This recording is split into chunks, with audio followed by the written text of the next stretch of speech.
사람들은 저마다 즐기는 유희가 있습니다. 유희가 있는데요. 쌓인 스트레스를 해소하려 할 때 또는 심심해서 무언가 재미있는 그런 유흥거리를 찾을 때 아니면 괜히 마음이 울적하거나 또 그 외 여러 상황 속에서 마음의 또는 감정적 결핍을 해결해 줄 만한 것을 찾는 것이죠. 생산적인 방법을 사용하시는 분들은 운동이나 미술, 음악 혹은 어떤 공부를 하는 것을 볼 수 있습니다. 일종의 자기개발적으로 에너지를 발산하면서 신체를 아름답고 건강하게 하는 것이나 아니면 지적 수준을 높이는 것입니다. 반면 소모적으로 해결하시는 분들도 계십니다. 술이나 담배 또는 여자, 마약, 도박 이런 것에 손을 대는 것이죠. 이도저도 아닌 것들이 있습니다. 영화나 드라마 같은 것이 이에 해당될 것입니다. 여러분들은 어떠한 유흥거리를 활용하고 계십니까? 바라기는 세상 문화가 아닌 건전한 것, 하나님께서 기뻐하실 만한 것을 즐기시면서 여러분들의 영혼과 마음을 지키시게 되기를 주님의 이름으로 축원합니다. 지난주에도 술에 대한 말씀이 나와서 잠깐 언급한 적이 있는데 오늘 본문에서는 보다 전방위적으로 언급하고 있는 것을 볼 수 있습니다. 먼저 20절에서는 술을 즐겨하는 자들과는 더불어 사귀지 말고 21절에서는 술 취하는 자는 가난하게 될 것이다 라고 말씀합니다. 고대 이스라엘은 또 중동 지역은 물이 그다지 안 좋기도 했고 또 물이 또 귀하기도 했습니다. 그것은 지금 상황도 마찬가지이죠. 그래서 주된 음료가 포도를 이제 열매를 따다가 그것을 이제 모아서 해놓으면은 포도주가 나오게 되기 때문에 주된 음료로서 포도주를 마시는 거였죠. 그러니까 물도 어느 정도 마시긴 했겠지만 포도주 역시 누구나 쉽게 마시는 그런 음료였다는 것입니다.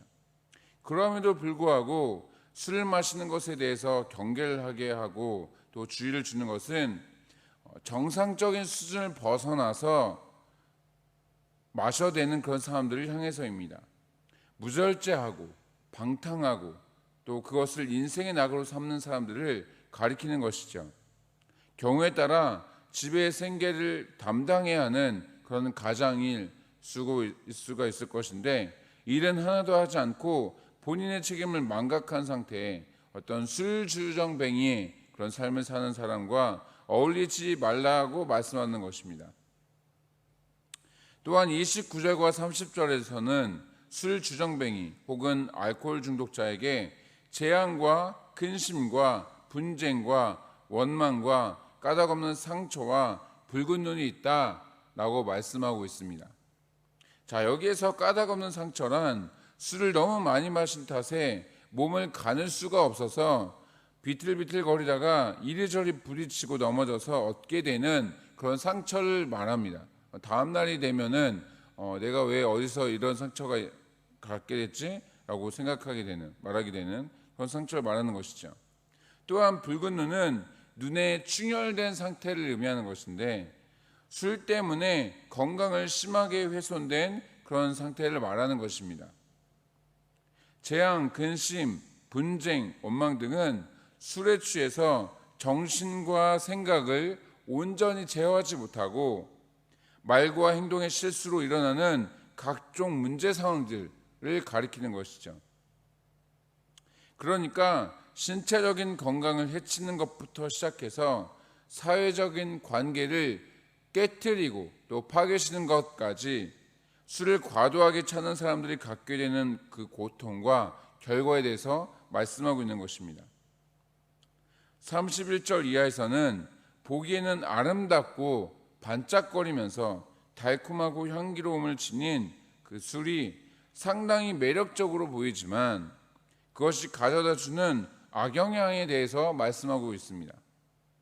우선 뱀같이 물고 독사같이 쏘고 눈에는 괴이한 것이 보이고 마음은 구부러진 말을 한다라는 것입니다.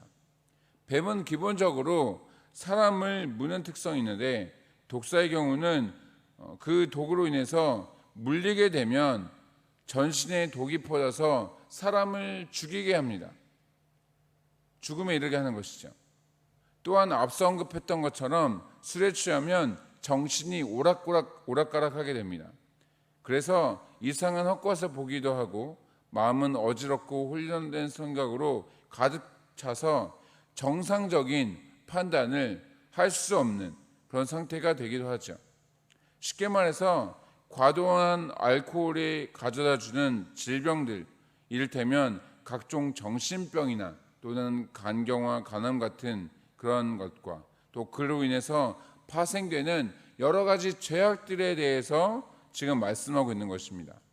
문제는 이렇게 본인의 육체적, 정신적, 영적 건강을 해치게 되는 것임에도 불구하고 술이 주는 어떤 순간적인 쾌락의 유혹을 뿌리치지 못해서 스스로를 망치게 되는 것이죠. 오늘 본문에서는 이러한 술 취함에 빠지지 않고 어떻게 살아야 하는지에 대해서 전반적으로 말씀하고 있습니다. 먼저 15절과 16절에서는 지혜와 정직이 추구하는 그런 삶을 살도록 간접적으로 가르치고 있습니다.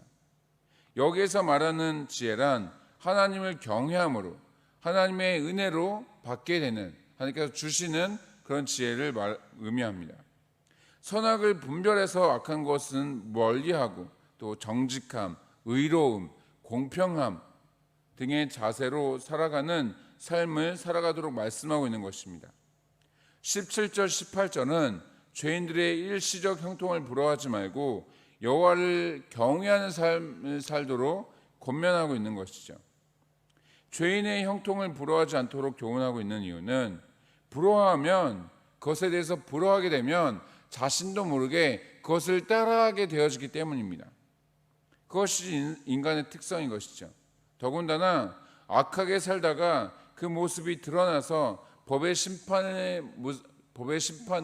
받는 그런 모습을 보면 내가 좀 더 의롭고 선하게 살아야 되겠다라고 그렇게 생각해야 되겠지만 그런 것은 보지 않고 그런 잘 되는 모습, 그런 잘 되는 장면만 기억하는 것이 문제인 것이죠. 아무리 사업하다 보면 어쩔 수 없다지만 온갖 불법과 나쁜 짓을 고의적으로, 계획적으로 저질러서 법원과 구치소에 들락날락하는 것은 외면하고 그저 의리의리한 집과 번쩍번쩍한 자동차, 또 화려한 패션과 보석들, 그런 눈에 보기 좋은 모습들만 보는 것입니다. 그러한 것을 부러워하지 말고 지혜를 얻도록 오늘 본문은 말씀하고 있는 것이죠. 25절과 26절은 부모를 즐겁게 하고 기쁘게 하며 살도록 권면하고 있습니다. 쉽게 말해서 우리말로 하자면 효도를 하라는 것인데, 이것은 단순히 유교 사상을 포함한 세상에서 말하는 어떤 권면보다, 부모 공경에 대한 어떤 세상에서 말하는 그런 권면보다 더 강력하게 말씀하고 있는 것을 볼 수 있습니다. 우선적으로 10계명만 보더라도 명령형으로 말씀하고 계시고, 부모의 말씀에 순종하면 이 땅에서 잘 되고 장수하게 될 것이다 라는 그런 말씀들이 성경에 기록되어 있는 것을 볼 수 있습니다. 여기에서 우리가 기억해야 할 것은 부모님께 매월 일정한 액수의 용돈을 드리고 명절날 찾아뵙거나 전화를 한다거나 그렇게 연락드리는 것이 효도의 전부는 아니라는 것입니다. 오늘 본문은 보다 적극적인 형태의 효도를 제안하고 있습니다. 마음을 주라는 것인데 부모님을 향한 사랑과 관심을 거두지 말라는 것입니다. 사실 이것은 쉽지 않은 일이긴 합니다. 왜냐하면 어렸을 때는 엄마 아빠가 세상의 전부인 것처럼 생각하며 살아갔지만 좀 더 성장해서 어떤 이성 친구나 또는 동성 친구가 생기게 되면 부모는 순위에서 점차적으로 밀려나기 시작합니다.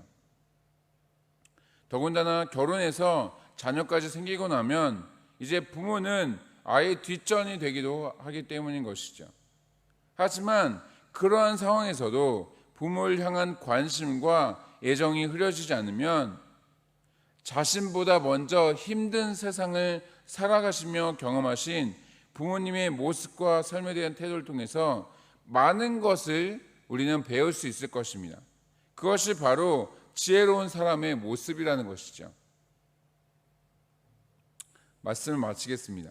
며칠 전 우리나라에서 주류 5개 광고 금지를 골자로 하는 법안이 의결돼서 오는 30일부터 그것이 시행되게 되었습니다. 국민들의 건강을 위해서 오전 7시부터 저녁 10시까지 텔레비전을 비롯해서 각종 방송 매체에 주류 광고를 금지하고 또 대형 건물 외벽 간판이나 또는 어떤 현수막 등으로 그런 디지털 5개 광고물 같은 것에도 하지 못하게끔 하는 것이죠. 자, 그런다고 해서 주류 판매가 얼마나 감소할지는 모르지만 상당히 긍정적인 결정이라고 할 수 있습니다. 그만큼 덜 노출되면 아무래도 술을 마시는 사람이나 또는 그 술 마시는 사람들도 그 횟수가 줄어들게 될 것이고, 그러면 알코올에 의한 사건 사고들이 감소하게 될 것이기 때문입니다. 하지만 그것에 만족하지 말고 술을 대체할 만한 건전 문화가 더 많이 생겨나고 또 소비되어야 하겠죠. 하나님께서는 우리에게 생육하고 번성해서 온 땅을 정복하고 다스려라 라고 하는 그 문화 대명령이라는 것을 주셨습니다. 따라서 그 부르심과 사명을 따라 이 땅 가운데 또한 우리 주변 사람들에게 선한 영향력을 끼치기에 힘써야 할 것입니다.